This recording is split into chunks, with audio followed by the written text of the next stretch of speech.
Hello and welcome to the IslesNation Podcast. I'm joined today by Carey. Hey, bro, how you doing, Carey? Good, Pete. How are you? I've been better, much better actually. But What's wrong? let's see. The Islanders aren't winning. The Mets got screwed, and I feel like I don't have a home. Well, at least the Jets didn't play, so the gym status wasn't totally ruined this weekend. But I guess let's start with the home. I know you had some things to say about the Barclays Center. You want to talk about it?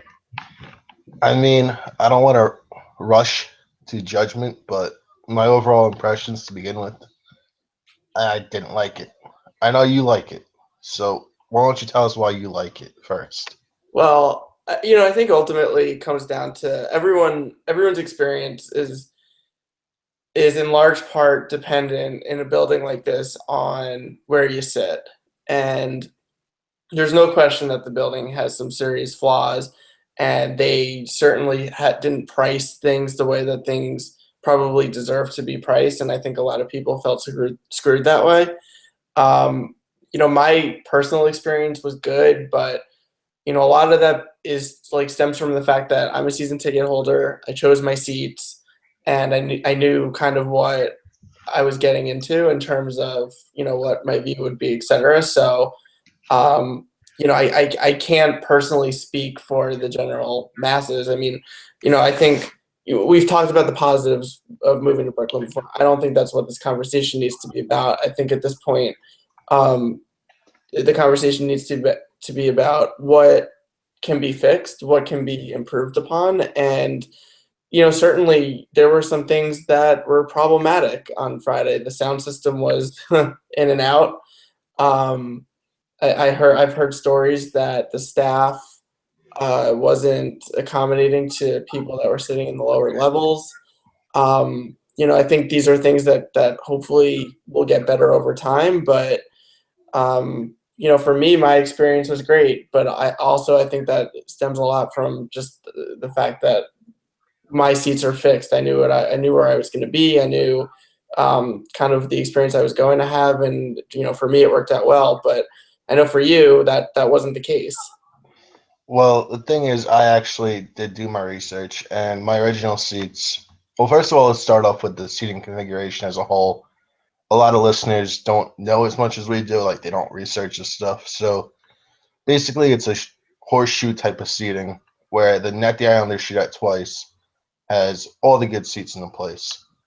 So for the 200s level, you want to sit between 206 and 226. You don't want to sit in 205, 201, and then 229, 230. Those are obstructed. Some of them have lesser obstructions than other ones, but some seats you can't even see a whole net. So basically, I knew that, and I got my original seats in 220, which I really couldn't complain about. They were fine seats. I could see the whole rink. I mean, it was just the nuances, like if someone leaned in front of me, I couldn't see the defensive zone, stuff like that. That's the same almost anywhere. But then I decided to go on an adventure, and I somehow snuck into the tens level. I think I was in section 11, which was in the corner by where the Islanders shot twice for the third period. And let's just say those people paid a lot more than I did, and they got screwed because you cannot see a whole side of the rink. The near corner going forward was blocked off by media members and the people sitting down the sideline.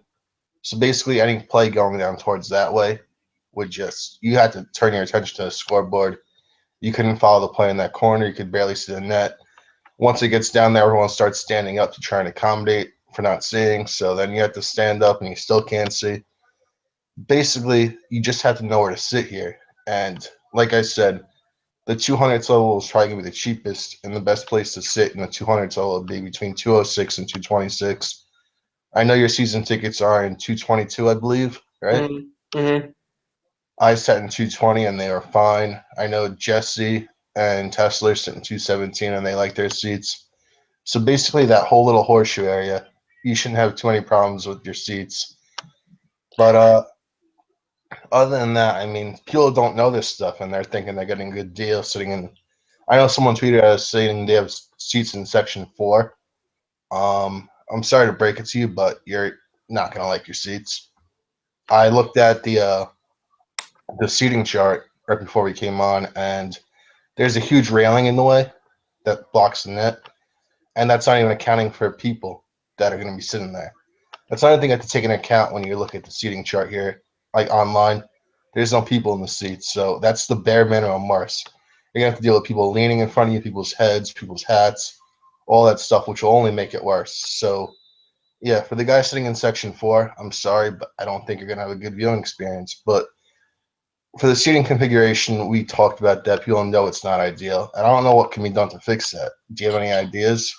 I don't think it can be. I know that there's been, I'm sure that it's been discussed in terms of things down the road, but the building is fit. The building, like the footprint of the building, is very small. They have plans to build up behind it, where the bad area is. So they're not going to remove basically an entire fourth of the building and push things back. I think what you're ultimately looking at, if anything could happen, is way down the road, and not to be a Debbie Downer, but I think we're talking decades here, similar to what, in the light of what happened at Madison Square Garden, where they went through $1 billion+ renovation and basically retrofitted the entire arena from start to finish, including the bridge seats or whatever. If they do something like that, that is probably when the time would be where it becomes more of a traditional hockey type setting. But for the next long time, 20 years or so, I wouldn't expect anything to be done. And I think it's a feeling out process. It's obviously more high profile because of the extremely obstructed seats than any other new arena, but it is, in a way, like every new arena, where everyone needs to sit there in a few different places, understand the nuances, get used to it, and after that happens, hopefully things will be a little bit more streamlined in terms of people knowing where to go. The secondary market should be priced more accordingly as time moves on. I think while Friday wasn't necessarily ideal in terms of the overall experience, in a way, they don't really have anywhere to go but up from there. And there's definitely things that they can do that hopefully will enhance it. And I know we can talk about, Brooklynizing the team and whatnot, but there are things that can be done that can make the entire in-game experience more seamless. And I hope that, those things happen as we move on, and things start to get better as the season progresses. So we touched on the seating itself. So I'd like your opinion on the overall atmosphere in the building. I mean, we all knew it wasn't going to be the Coliseum due to the size of the building and the Coliseum's low roofs and all that stuff. But overall, what'd you think of the crowd and the atmosphere in the building itself on opening night? Right. Yeah. It's not unlike a lot of the other new arenas that I've been to. For reference, I've been to TD Garden in Boston and the Air Canada Center in Toronto, and in Philadelphia and Pittsburgh. It's very similar. The lower bowl is definitely less filled always, whether the people are physically there or if they are there, if they're, in the clubs and not actually in their seats. The atmosphere down there is just not going to be as emotional, I guess, as it was at the Coliseum. Upstairs, though, I thought it was very much in line with what we saw at the Coliseum, but I don't necessarily know that it felt that way because it wasn't the whole arena. The game, in a lot of ways, was not. It was sloppy. It wasn't overly exciting unless it was like bits and pieces of it.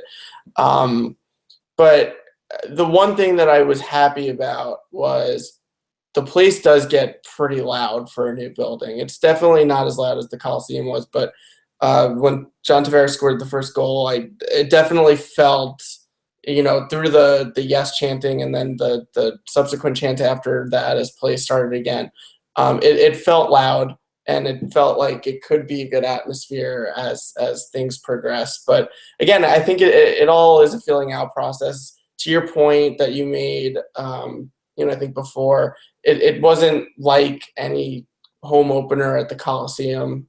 And to be honest, I don't know if it's necessarily a fair comparison, because I don't know if any building would be like that. But compared to other new buildings, I thought it was good. I just, again, coming from a place like the Nassau Coliseum where the atmosphere was one of, if not the best in sports, it's really tough to match up for that for anywhere. I personally think that outside of the goals scored and the last 2 minutes where it looked like we could win the game in regulation, I thought the place was silent. I mean, I heard sections trying to start chants and they'd be done in 30 seconds because the noise just doesn't carry well in that place, in my opinion. But I think a lot of the thing to talk about is it felt like there was a negative energy in that building. Like, Mm-hmm. I'm like, people did not want to be there. People are just like cannot believe that this is their new home, and like they're trying to make it feel like it's a temporary place, but deep down inside they know this is not a temporary solution. So, I mean, on the train ride home, a lot of people are like, I'd rather just drive home, rather be stuck in the Meadowbrook than this. I mean, basically, a lot of people just don't want to accept that this is what it's come to. And I feel like between the booing of the ice crew, the booing of the Nets, the booing of Brett Yormark on the scoreboard, which I joined into, of course, because I hate Brett Yormark. But I feel like there's just a lot of negative energy in that place and what kind of impact they could have on the team and their home ice advantage moving forward. Yeah, I agree. I agree that there was negative energy in the building, and you're right. I think it's a very angry fan base right now. I think that stems from a lot of different reasons, um, a lot of them, and I think ultimately it kind of bared itself out during the game on Friday.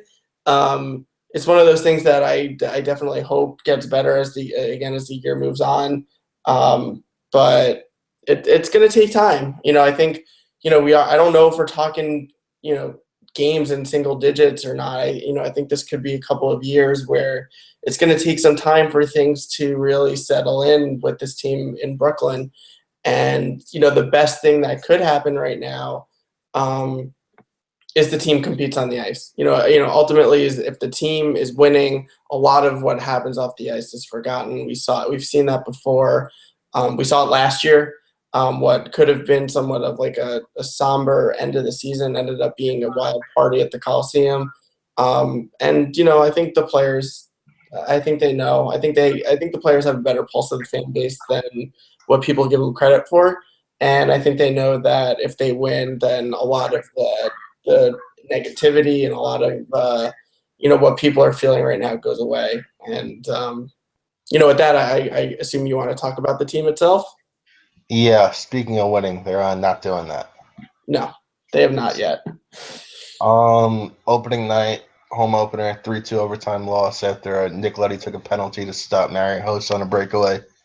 And Patrick Kane's centering pass went off, defenseman pass, Gryson in. And last night, the team decided not to show up in Chicago, and we're a minute and 5 seconds away from getting shut out. Cause for concern?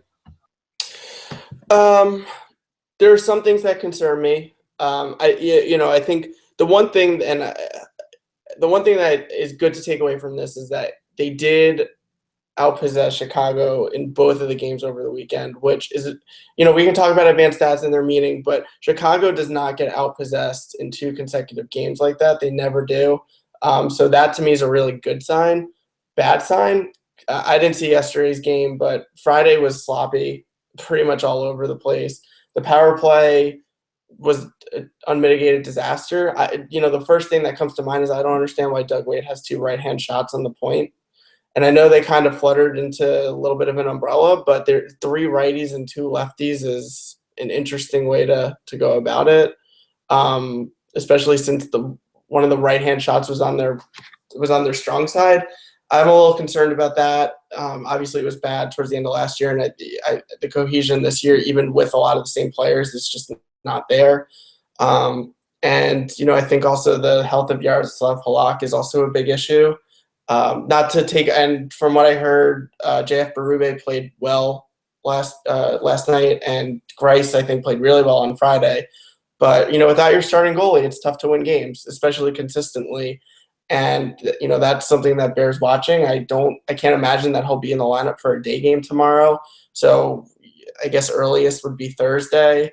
It's a long time for him not to play. He's played 40 minutes of hockey since last May, and that's not ideal either. So there's things that are concerning, but again, the fact that they did play, I think, well at even strength against Chicago, at least on Friday, to me is it's a good sign.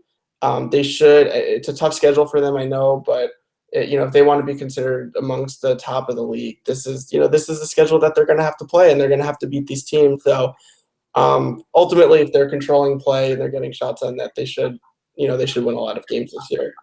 You're going to tell me that the stats say that the Islanders outpossessed Chicago last night? Yes. Through the two games, they were at 53% at score adjusted, which is, it's tough because a lot of the score effects in the third period take into account from yesterday's game. But the thing that I think is really important from the weekend is that from the perspective of possession, they were extremely competitive, and over time that should Stop talking. Stop talking. You did not watch last night's game. Nothing about that game was competitive. I'm not saying that. Listen, I've heard that last night was a disaster. They played all right on Friday. They didn't play terribly on Friday. Last night, I don't care what the stats say. Last night was an embarrassment. They did not show up to the game for a second. I don't care. And that's what I heard. All I'm saying is that if you look at it, again, and the way that I'm looking at it is removed because I have to be. I didn't watch the game last night. If you look at it from a removed standpoint, there's things that are not as alarming. But on the flip side, there's things that are very alarming. I think, I think this team is in a place right now where they have a lot of questions that they have to answer. And frankly, until they start winning games, those questions are going to remain. So Kyle Oposo, on his year-on, year-off program, decided that this hockey season doesn't start until December. So it's a contract year for Kyle, and it appears he is not ready to play hockey at the start of this year. So what do you make of Kyle? I didn't see yesterday, but Friday I thought he was okay. The play that sticks out to me on Friday, and this is the thing that he does from time to time, is he had a rush with like a minute and a half or a minute to go in the third period, and he curled up and waited when he had the clear lane to at least drive the net, and I think likely get a more high leverage shot on net, and he didn't take it. And that, when Oposo is on, he takes that shot. He goes to the net and creates offense, and he wasn't doing that. And to me, that is the biggest alarm right now, is I didn't feel that he was as engaged in the overall game as he is when he's at his best. I don't know if I'm at the point. I've heard calls to scratch him and whatnot. I wouldn't do that, but listen, this team needs him to be a key core player on for them, and he has to pick it up. Like in terms of basic things that he should be doing in creating offense, like that stuff that I think if he's not doing it, it's not acceptable.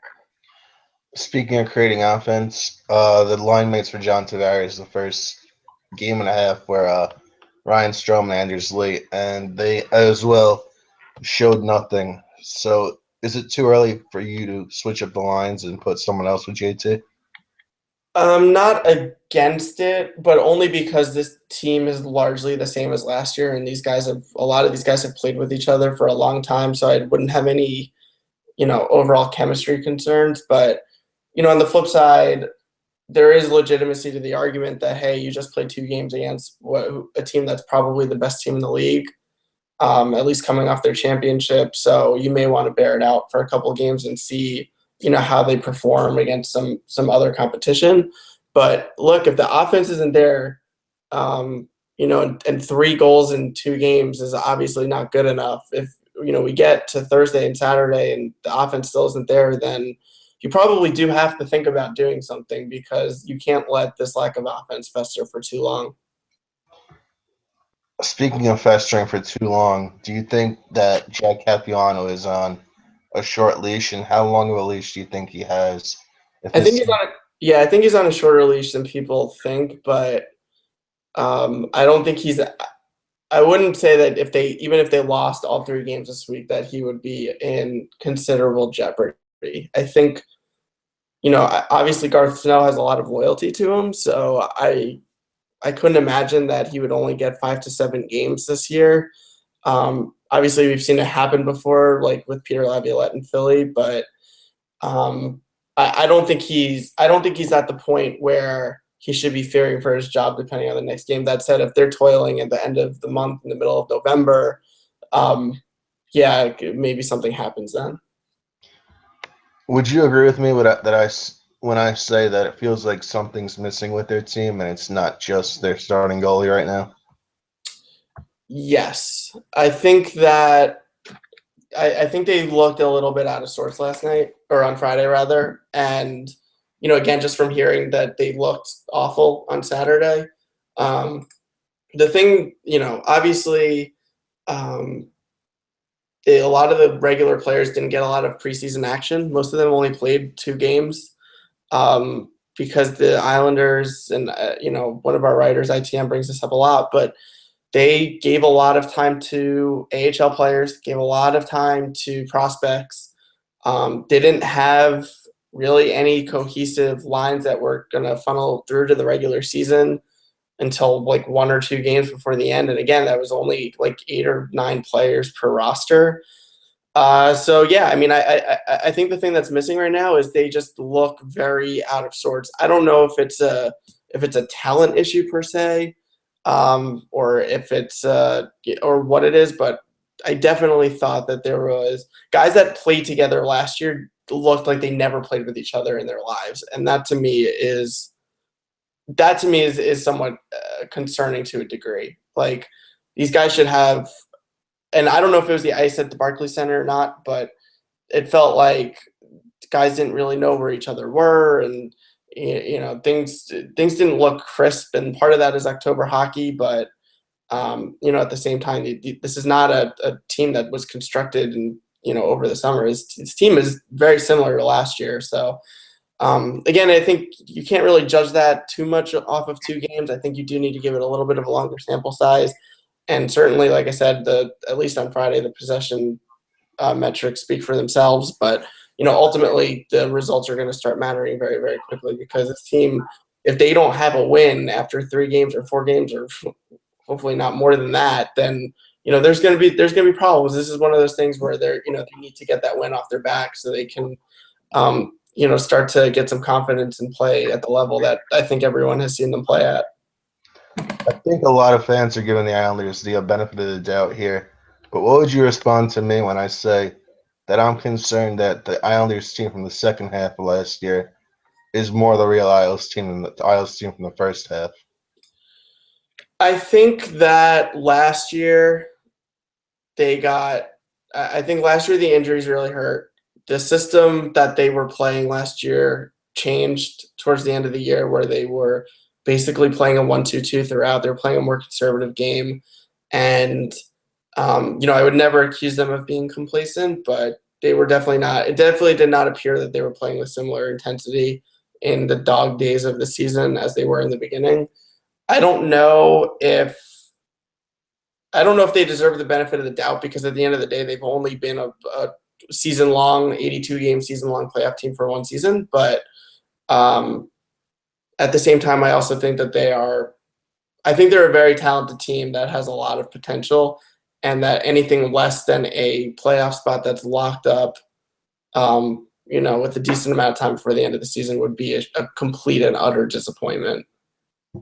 And frankly, unacceptable, totally. Like, jobs should be on the line if they don't make the playoffs.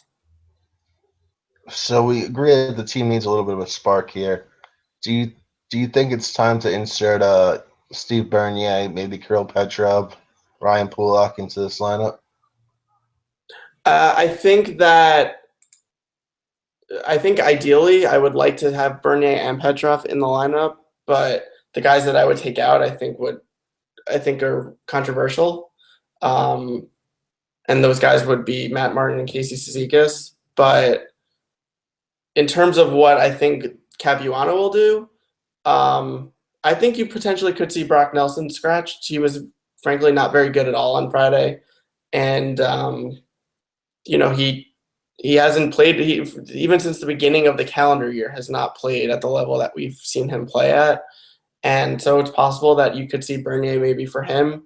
Ryan Pulock should be in the lineup just on the clear basis that his potential is sky high compared to what Brian Strait is providing. And I know that there's a conversation about offside and onside, but I would at least trust that Marek Zidlichky, who's been a player in this league for 15 years, if he was asked to go in his offside for a handful of games, he could probably do it. Now, I don't know if that's the case. Maybe he was asked and said no, but hopefully they at least asked that question, because there's not a doubt in my mind that Ryan, even if you're dealing with the warts of a rookie defenseman, you're dealing with the warts of a rookie defenseman who has extremely high potential and was a high draft pick and is, slated to be a very key aspect of this team's future. I think it's time to get him into games. He's been up for, cup of coffees and warm-ups and whatnot, but it's time to get him into a game. Speaking of Marek Zidlichky, I liked his game on Friday a lot. I know he scored the goal. So what did you think of Zidlichky's play, and what is his role moving forward here? Yeah, I was a big fan of his signing. This is a player that was, he's a big driver of possession. He's not as good defensively as Lubomir Visnovsky is or was, and he's not. This is a guy that's all offense, but I felt that they needed some help on the defensive side of things in terms of their depth. And I also think that he provides something that no one else on the team does, which is a solid option to be the quarterback of the power play. And, I think you deal with his miscues given all of that. I think, through the game that I saw, and I saw a little bit of the preseason, he's been extremely versatile in terms of, the plays that he makes with the puck. And I think that, I think this will end up being a good signing for them. Maybe a little bit unsung when all is said and done. So the Islanders play the Winnipeg Jets tomorrow, who are 2-0 after making the playoffs last year. So another not easy opponent. What do you hope to see in this game? And if they lose again, does that expedite things now that they're not versus the defending Cup champions in terms of your decision judgment? I hope to see a win. I think ultimately that's the best thing that could happen to them right now. I think this is not something that, given their expectations, they want to see drag on for a while. So definitely, I think winning, no matter how they do it, is an extremely important thing for them. In terms of expediting potential changes and whatnot, I think it depends how they play. Winnipeg is it's a really good team. They're fast. They're up and coming. They know how to possess the puck. They've been getting good goaltending. I know that Andrei Pavlik takes a lot of heat, but he's been solid for them lately. And they're a good team. The Islanders did not get any breaks at the start of the season between Chicago and then Winnipeg and then Nashville. They got their work cut out for them. But ultimately, this is the type of game where, you're at home, you're 0-2 or 0-1 or whatever, and you need a win. This is one of those, this is a time where I think, good teams can fight through that, and they really need to get a win for themselves. I think that's really the most important thing. If they go into against Nashville 0-2-1 or something like that, I think I know the fans will be panicking, but you don't want to. It's not a death knell, but you don't want to fall behind like that so early in the season either. I just want to see something from a lot of the players on this team. I feel like outside of the fourth line and John Tavares, almost no one has shown anything. So I want to see a breakout game from someone, whether it's Kyle or Lee or Strome or Franz, Grabowski, any of them. I mean, they're all here to contribute, and they basically didn't show up opening weekend.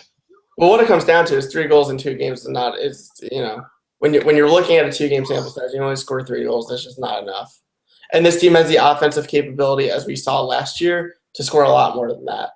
And to your point before, we can talk about possession and good signs and whatnot, but at the end of the day, they're going to have to start putting pucks in the net. And, hopefully that's something that starts tomorrow. I mean, I'd like to hope so. Team's offense is supposed to be their strong point. And outside of a John Tavares goal, a goal from a defenseman, and a garbage time shorthanded goal from a fourth liner, they've shown me nothing. So let's hope that gets fixed. No, it's fair. It's totally fair. Well, that'll wrap it up for us here. Thanks for joining us. Make sure to keep up with Isles Nation at IslesNation.net on Twitter, on Facebook, and just continue to listen to us, read us, and we thank you for your support.